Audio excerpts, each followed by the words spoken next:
Kenapa kipas kita bila kita on switch, tak lama lepas tu kipas berhangit. Biasanya ada beberapa sebab lah. Tapi yang biasa jadi, dekat sini dia dah terbakar, dekat penebat dia ni. Kalau sini tak hangit, tak terbakar, biasanya dekat sini terbakar. Dekat thermal fuse ni.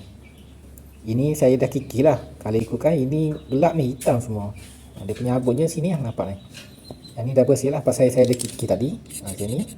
Nak bagi dia bersih, nak buang semua bekas-bekas yang hangit, yang terbakar ni.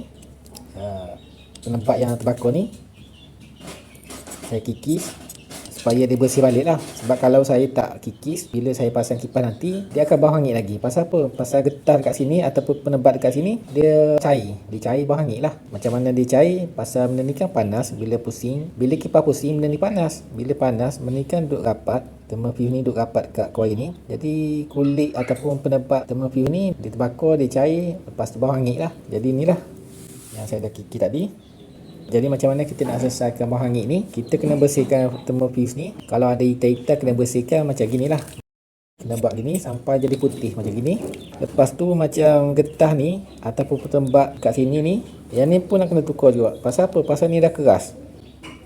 Bila keras, kalau kita on kipas, dia jadi panas. Bila panas, yang ni pun jadi terbakar ke. Bila terbakar, dia bau hangit lah. Jadi macam mana kita nak buat ni, macam ni saya dah buat lah. Ini saya dah buat. Saya dah tukar penebat lain. Yang ni pun saya dah tukar penebat lain. Yang ni pun saya dah tukar penebat lain. Jadi penebat ni kita jangan pakai PVC tape lah.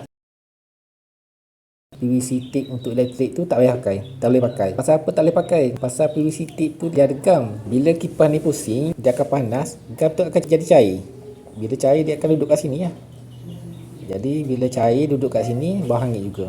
Jadi kalau kat sini kita boleh bersihkan lagi. Tapi kalau kat coil ni tak boleh bersih. Pasal apa? Walaupun kita tengok macam tembaga ni, kita tengok biasa je. Tapi sebenarnya setiap tembaga ni dia ada penebat dia.